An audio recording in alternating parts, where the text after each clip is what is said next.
Bom, primeiramente, meus cumprimentos a quem estiver assistindo essa gravação e farei aqui a apresentação da pesquisa desenvolvida por mim, José Araújo Neto, com a colaboração das pesquisadoras aqui apresentadas e sob a orientação do professor Henrique Douglas Coutinho, intitulada Avaliação do efeito citoprotetor da catequina em micro-organismos contra a toxicidade do cloreto de mercúrio. Os metais tóxicos, como o mercúrio, como o alumínio, cada vez mais vêm sendo envolvidos em casos de contaminação ambiental. E na maioria das vezes, essa contaminação ambiental está diretamente relacionada às atividades humanas. E isso causa malefícios a todos os seres vivos que estão nessas áreas afetadas. Desde os menores seres vivos, como fungos, bactérias, até plantas, animais, incluindo os seres humanos. Então, diante desse cenário problemático, são necessárias estratégias, tanto estratégias para evitar a ocorrência da contaminação ambiental, quanto estratégias para minimizar ou reverter os efeitos danosos causados pela contaminação por metais tóxicos. E diante disso, a utilização dos produtos naturais tem se mostrado como uma alternativa promissora, principalmente os produtos que possuem potencial antioxidante elevado e também possuem a capacidade de quelar metais, como é o caso do grupo dos flavonoides. Flavonoides são compostos fenólicos que são produzidos pelo metabolismo secundário das plantas. E como um dos principais flavonoides, os mais estudados, com várias bioatividades comprovadas, nós temos a catequina. Então, diante dessas informações, a presente pesquisa objetivou avaliar o efeito citoprotetor da catequina em micro-organismos contra a toxicidade do cloreto de mercúrio. Aqui aplicou-se o cloreto de mercúrio por ele ser ainda mais permeável à célula. Ele tem mais potencial de causar danos aos organismos testados.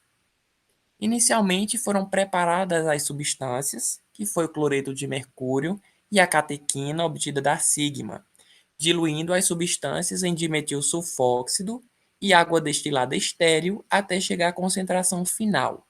No caso da catequina, a concentração para o teste com bactéria foi de 1.024 microgramas por ml, e para o teste com fungo foi de 16.384 microgramas por ml. No caso do cloreto de mercúrio, essa concentração foi de 5 milimolar. Os micro-organismos utilizados, que foi a bactéria Escherichia coli e o fungo Candida albicans, foram subcultivados em agar e mantidos em estufa por 24 horas a 37 graus Celsius. Após esse período, amostras dessas colônias foram coletadas e diluídas em solução salina estéril até atingir uma concentração de 10 a quinta unidades formadoras de colônia por ml.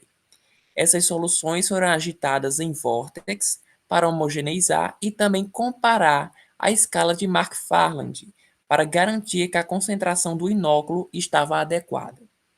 Inicialmente foi determinada a concentração inibitória mínima da catequina tanto em E. coli quanto em Candida albicans, para saber se essa substância tinha algum efeito antimicrobiano. Então foram preparados Eppendorfs com meio de cultura líquido, BHI para a bactéria e CSD para o fungo, e um volume do inóculo, tanto da bactéria quanto do fungo, separadamente.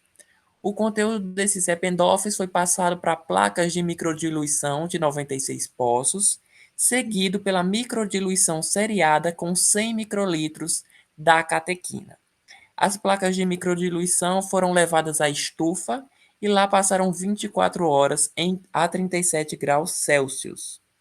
Para ler o resultado dos testes com E. coli, foi adicionado a cada poço da placa de microdiluição um volume de 20 microlitros de resazurina sódica, esperando o período de 1 hora. Após esse período de 1 hora, se a cor da resazurina permanecia azul, isso significa dizer que houve inibição do crescimento bacteriano. Mas se ela mudava para o rosa, significa dizer que houve crescimento bacteriano.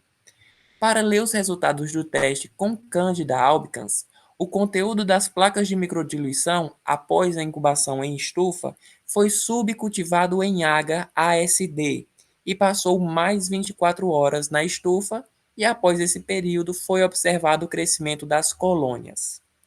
Para avaliar o efeito citoprotetor da catequina contra o cloreto de mercúrio, que é o teste de concentração bactericida mínima e fungicida mínima, foram preenchidos ependófis com meio de cultura líquido, o inóculo e a catequina em concentração subinibitória, que é a sua SIM, dividida por 8. O conteúdo foi passado para placas de microdiluição e a microdiluição seriada agora realizada com 100 microlitros do cloreto de mercúrio. As placas foram levadas à estufa e lá passaram 48 horas a 37 graus Celsius. Após esse período, o conteúdo das placas de microdiluição foi subcultivado em meio sólido, meio agar, que foi o HIA para E. coli e o ASD para Candida albicans, levados à estufa por mais 24 horas a 37 graus Celsius e após esse período, observando o crescimento das colônias. Para fazer a análise estatística dos resultados, foi utilizado o GraphPad Prisma 6.01, no qual as médias aritméticas das triplicatas foram analisadas por uma ANOVA de 2 vias, seguido pelo teste post-hoc de Bonferroni, e foram considerados significativos os resultados em que P foi menor que 0,05. Nos resultados da pesquisa, inicialmente percebeu-se que a catequina não demonstrou efeito antimicrobiano nem no modelo bacteriano, nem no modelo fúngico, porque a SIM dela contra a E. coli foi de 1.024 microgramas por ml e a SIM contra Candida albicans foi de 16.384 microgramas por ml.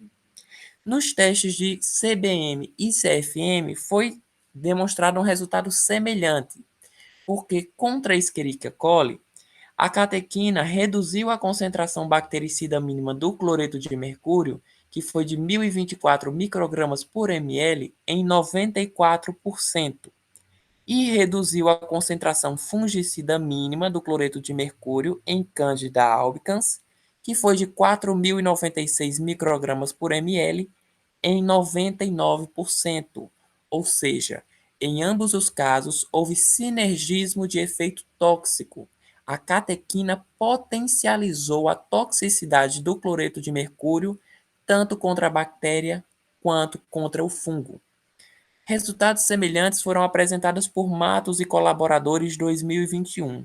Eles também analisaram a ação de flavonoide, que foi a rutina, contra a com a Escherichia coli, com a Candida albicans e associado ao cloreto de mercúrio. E da mesma forma da presente pesquisa, percebeu-se que o flavonoide testado potencializou o efeito do cloreto de mercúrio. No caso do teste de CBM, é sabido que as bactérias têm mecanismos de resistência, inclusive contra os metais tóxicos. Um dos principais mecanismos são as bombas de efluxo. Bombas de efluxo são proteínas transmembrana que expelem compostos tóxicos às bactérias, como o caso de metais tóxicos e de antibióticos, por exemplo. E também já foi demonstrado que flavonoides, como é o caso da catequina, inibem bombas de efluxo bacterianas. Então, o que é que pode ter acontecido? A catequina pode ter inibido bombas de efluxos de E. coli e aumentado a concentração intracelular do cloreto de mercúrio, resultando no efeito que foi apresentado no gráfico anterior. No caso do teste de CFM, também se sabe que flavonoides têm efeito anticândida, seja um efeito intrínseco, ou seja, o flavonoide sozinho tendo o efeito antifúngico, que não foi observado aqui na pesquisa, já que assim foi muito elevada, mas também um efeito associado a outros compostos, por exemplo, antibióticos, e nesse caso, o cloreto de mercúrio. Então, a catequina ela pode ter causado danos tanto à parede celular quanto à membrana plasmática de Candida albicans, ajudando o cloreto de mercúrio a ter um efeito mais potente contra o microorganismo. E diante das informações que foram obtidas dos resultados aqui apresentados, nós podemos concluir que a catequina não confere citoproteção a microorganismos contra o efeito tóxico do cloreto de mercúrio. Pelo contrário, ela potencializa a toxicidade desse composto contra Escherichia coli e contra Candida albicans. Aqui nós temos as referências utilizadas na apresentação e, por fim, agradeço a todos que tenham assistido a essa apresentação. Muito obrigado.